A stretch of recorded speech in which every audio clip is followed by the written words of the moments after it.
el primer periodista que logró recorrer todo el túnel por donde se escapó el Chapo Guzmán.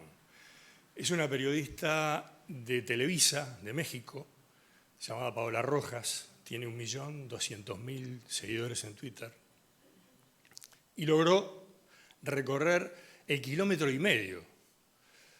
Yo puse 15 segundos, el video dura 44 minutos, se los recomiendo, es una pieza excelente. ¿Por qué quiero empezar con esto? Yo vine a traer más problemas que soluciones, honestamente se los digo. O sea, si la educación está en crisis, con todos los elementos que tiene la crisis de oportunidad y de riesgos,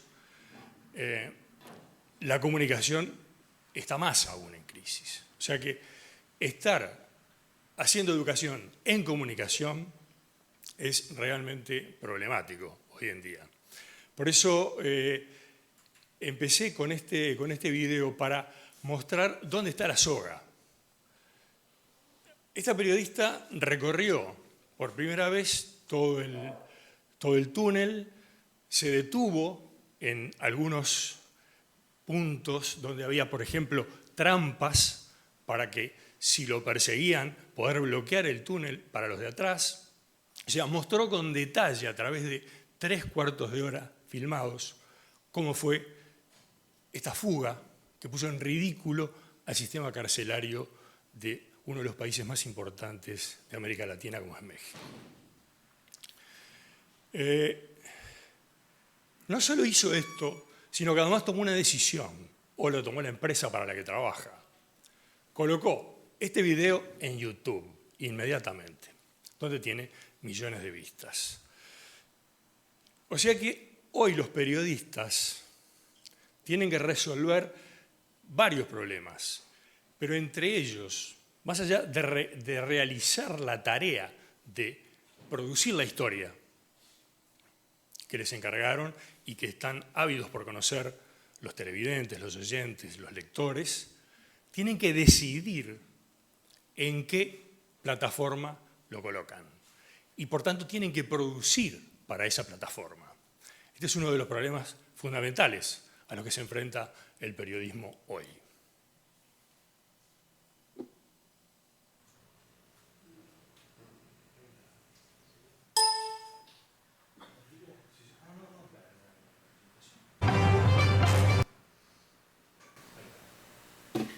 Yo voy a insistir en 3 ideas. ¿Por qué las redes son nuestra forma de vivir ahora? O sea, no solo de comunicar, sino de vivir. Yo, de hecho, empiezo con algo que recibí por las redes. No me hubiera enterado de este video si no hubiera estado en las redes. Y voy a terminar con algo que también recibí por las redes y que me sorprendió gratamente. El segundo punto en el que voy a insistir es que el campo del periodismo se ha expandido, contrariamente a quienes dicen y sostienen que el periodismo se encogió. Porque lo que se está encogiendo es el campo de acción de los medios tradicionales, que eso es verdad. Cada vez van a quedar menos medios haciendo televisión tradicional, radio tradicional o periodismo gráfico tradicional. Ese eje se está corriendo. Pero el campo del periodismo, no del negocio periodístico, se ha expandido notablemente. Y esto es lo que queremos transmitirle a nuestros estudiantes de la enorme cantidad de oportunidades nuevas que se les han abierto. Y el tercer punto es qué hacemos frente a los cambios. Y es ahí donde yo les decía, vengo a traer más problemas que soluciones, porque todo esto está en debate.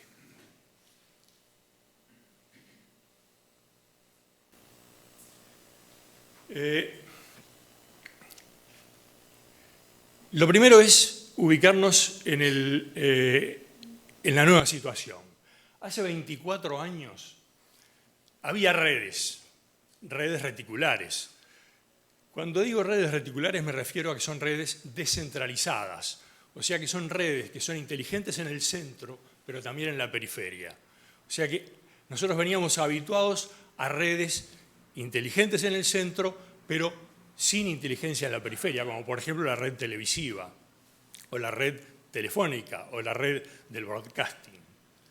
En el 91, con la creación de Internet, todas esas redes aisladas se juntan y surge este nuevo universo en el que estamos viviendo. En el 94, esta gran red, Internet, tenía 44 millones de usuarios. Hoy, fines de 2014, tiene 3.000 millones y entran 500.000 personas por día.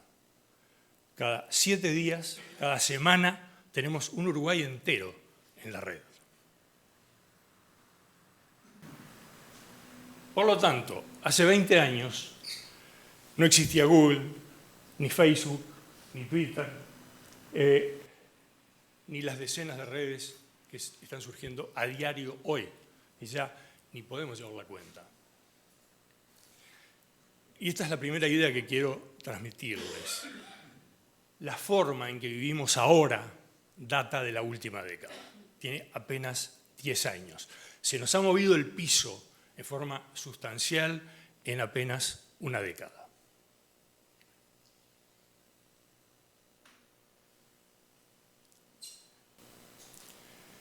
Esto es algo que ocurrió en estos días.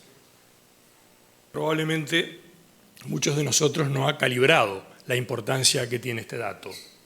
Días atrás, la sonda New Horizons de la NASA pasó por Plutón. Todo el mundo estaba esperando, y quienes no sabíamos que esto estaba ocurriendo en los últimos días por la ansiedad que se generó, también estábamos a la expectativa de qué pasaba con las primeras imágenes cercanas de Plutón. Cuando la NASA las tuvo en sus manos, tomó una decisión, las puso en Instagram. Y este es un dato clave para la información. ¿Qué hubiera pasado hace 20 años? La NASA distribuía, lo tomaban las agencias se las daban a los canales, a las radios, y a las radios no porque no tienen imagen, pero a los diarios. O sea que había todo un mecanismo de distribución que ahora se modificó. La NASA directamente se comunicó con el usuario.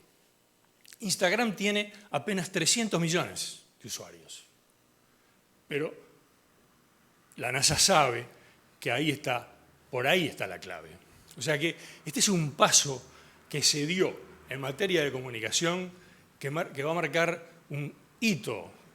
O sea que las cosas no van a ir para atrás. Es de acá en más. No podemos vivir sin las redes. Y por eso se dice, en las redes ya no rige el prime time. En las redes rige my time. Yo elijo cuándo miro, cuándo leo, cuándo escucho.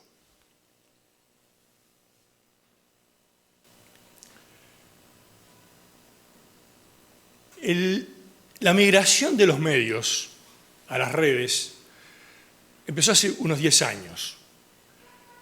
Y empezó a pesar de los medios. Los medios no querían ir a las redes. ¿Quiénes decidieron que los medios fueran a las redes? Los usuarios. Porque les dijeron, no te quiero leer, ni escuchar, ni mirar desde tu sitio. Te quiero en mi red. Y de mal talante a veces, pero tuvieron que ir y asentarse en las redes. Hoy en día, no solo tienen que estar en las redes, sino que además tuvieron que tomar una decisión crucial cuando Mark Zuckerberg de Facebook les propuso a 9 medios importantes, entre los cuales está nada menos que el New York Times, producir directamente en la red Instant Articles. ¿Cuál es el objetivo de Facebook para fundar Instant Articles? Disminuir en 10 segundos la bajada de los archivos. para que el lector no tenga ni siquiera que esperar los 10 segundos que hay de traslado de la red al medio y del medio a la página que quiere leer. Es decir, 10 segundos hoy para una red que tiene 1.490 millones, se anunció hoy eso, son importantes. Porque sabe que esos 10 segundos son importantes. Porque a veces el usuario ni siquiera nos da 10 segundos para esperar a que lo conmovamos. Instant Articles, y ahora está Google Instant, tratando de competir con Facebook. Y la NASA yendo directamente a Instagram. El mundo de redes es irreversible. Y yo siempre digo, hace unos días en esta universidad, en nuestra escuela de comunicación, nos ocurrió algo muy singular. Había dos estudiantes discutiendo acaloradamente en un pasillo si las redes eran medios o qué eran. Y los oyó una docente y les dijo, ¿ustedes quieren que hagamos un debate sobre esto? Nos encantaría. Y allá fuimos. O sea, armamos un panel de docentes y estudiantes.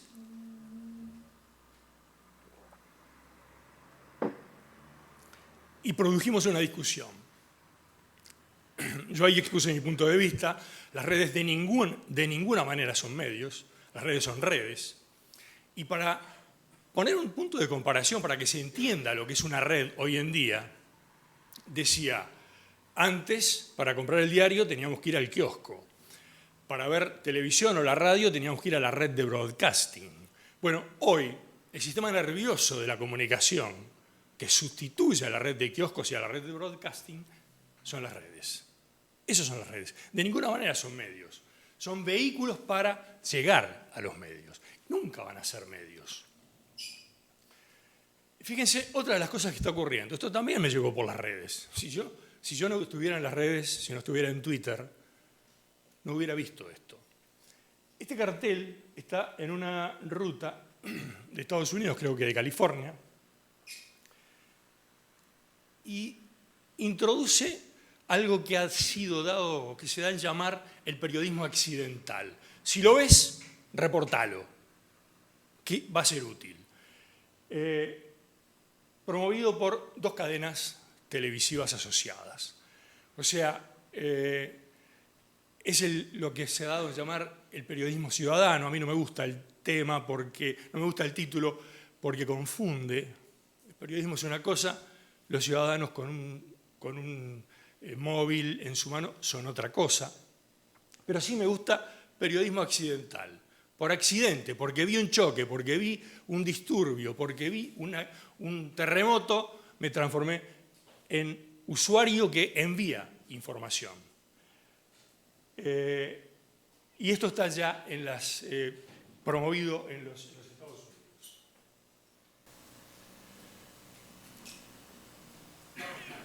¿Qué es lo que nos ocurre entonces a las carreras de comunicación? El perfil del estudiante que estábamos formando nos llega desde antes de los 90. O sea, cuando no existía ni siquiera Internet, había redes aisladas. Después hubo Internet durante los 90, pero no había redes. O sea que pensábamos básicamente en un periodista gráfico que escribiera buenas historias y trabajara en un medio tradicional. Eso era lo que formábamos. Esto entró en crisis, directamente, profundamente. Esto nos obliga a pensar, nos obliga a repensar, nos obliga a reestructurar, nos obliga a replantearnos el futuro. Por eso, ser periodista hoy exige nuevas competencias y saberes. Como siempre, hay que saber, más que escribir, pensar bien. Por supuesto, también escribir bien y describir bien. Pero también hay que decidir rápidamente en qué plataforma publicar. Y decidir rápidamente en qué plataforma publicar implica producir para esa plataforma, por lo cual hay que conocer la plataforma. No es lo mismo Instagram que Snapchat, ni es lo mismo Snapchat que Facebook o que Twitter. Y no es lo mismo ninguna de estas que todas las nuevas redes que van a ir surgiendo. O sea que hay que conocer las redes. Un periodista tiene que estar en las redes, tiene que practicar las redes, tiene que conocerlas a fondo y conocer sus audiencias. Por lo tanto, tiene que saber si escribir breve o no, si utilizar imágenes o no, si utilizar imágenes en movimiento o no. Todas esas son decisiones que tiene que ir tomando en la marcha.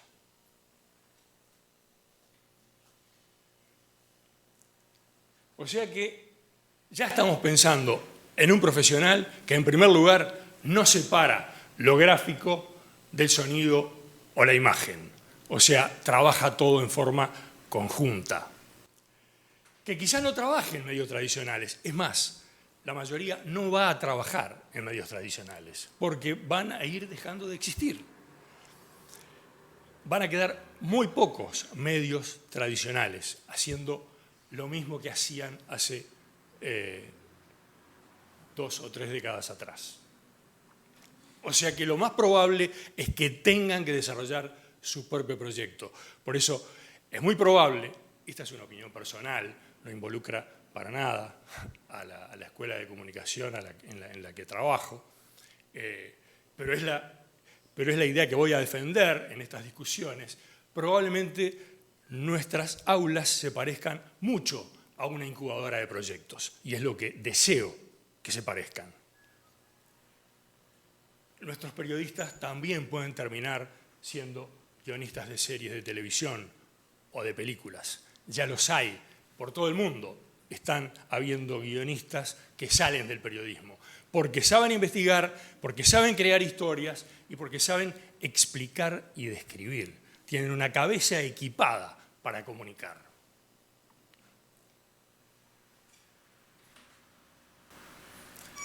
Por tanto, tiene que ser un profesional que sepa dialogar con las audiencias. Esas audiencias que muchas veces van a ver algo y se lo van a comunicar.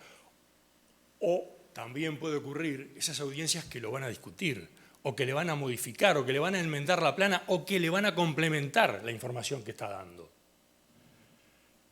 O sea que es un periodista muy diferente al periodista del pasado. Si hay algo profundo que está ocurriendo en la comunicación periodística hoy en día, es que el sistema cupular en el cual las decisiones las tomaban muy pocas personas, si ustedes se ponen a pensar, ¿cuántas personas toman la decisión de la agenda sobre la cual hablamos todos los días? Son muy pocas. No solo en Uruguay, en todos los países del mundo, muy pocas personas, probablemente no llegan al centenar, son las que decidían qué era aquello de lo cual hablábamos en los boliches, en los almuerzos, en las cenas, en las charlas con amigos. Hoy en día ese sistema implotó. Ese sistema fue sustituido por otro que evidentemente está en curso. Estamos en un proceso de transición, no es algo que esté consolidado, en el cual enormes masas pueden decidir individualmente sobre qué va a hablar su propia red y de qué quieren que se hable. O sea que están en condiciones de emitir información, que después el periodista profesional, cuya tarea no se ha eliminado, sino que se ha elevado, porque el periodista hoy, en el futuro, va a ser necesario para hacer el seguimiento de las historias, jerarquizarlas, profundizarlas, vincularlas, contextualizarlas. Esto es otro de los cambios muy profundos que está ocurriendo. Y todo esto depende de que el periodista sepa dialogar con sus audiencias. En una sociedad que se olvida rápido de sus hits. Y esta es una idea que me interesa mucho desarrollar, sobre todo en mis clases. No hay que confiar mucho en aquellas cosas que generan mucho ruido en un momento si después no hay un seguimiento, si después no hay un apoyo, si después no hay un desarrollo de esa idea. O sea que es muy probable que muchos de los hits de los cuales hablamos un día, al otro día sean cosa del pasado.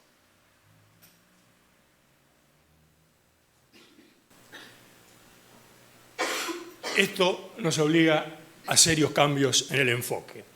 Pasar de lo gráfico, de lo secuencial y redaccional, a lo hipertextual, a lo interactivo y a lo multimedial, que implica aquello de que hablábamos hace un momento, no separar más lo gráfico del sonido y de la imagen. Y pasar del énfasis temático o autoral a la resolución de problemas. Insisto mucho, sobre todo con los docentes con los cuales organizamos la carrera de periodismo, que tenemos que abandonar las series temas o las series autores. Voy a dar a tal autor, voy a dar a tal otro, o voy a dar tal tema. Vamos a resolver problemas. Hay que resolver el problema de cómo le hacemos conocer a la gente el túnel del Chapo Guzmán. Y seguramente acá tenemos otros problemas. El año pasado me acuerdo que llevé a la clase de introducción al periodismo, chicos del segundo semestre, a un periodista del diario El País, Eduardo Barreneche, uno de los grandes periodistas que tiene este país, que había hecho un artículo, informe, que salió un domingo, que se llamaba Las aguas más negras de Montevideo. El arroyo Carrasco lo navegó de punta a punta. Lo navegó y describió un panorama tremendo. ¿Quién sabía que hay 20.000 personas viviendo de forma absolutamente precaria en aguas hediondas y contaminadas? Bueno, ese periodismo es comparable al que acabo de demostrar de esta periodista mexicana. Ese es el periodismo que hay que hacer. Y por eso el periodista, y por eso le tenemos que enseñar a nuestros estudiantes a resolver problemas, más que darle temas o autores. Y lo tenemos que potenciar justamente para que resuelva problemas. Y ahora, como les dije, voy a terminar con algo que recibí de las redes, que es una provocación. Esta frase que voy a poner acá es una frase provocadora. Exprofeso. Porque muchos aspiramos, todos aspiramos a tener muchos seguidores y muchos lectores de nuestros artículos. Y esta frase que recibí por Twitter dice, es de Paul Valéry, y Paul Valéry es un francés que nació en 1871 y murió en 1945, y dijo lo siguiente: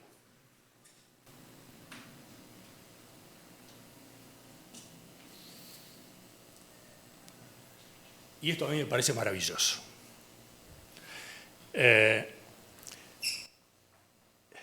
Me parece maravilloso porque sostiene que las verdades universales se mantienen significativamente, aún en tiempos en que parece, solo parece, que triunfa lo efímero. Muchas gracias.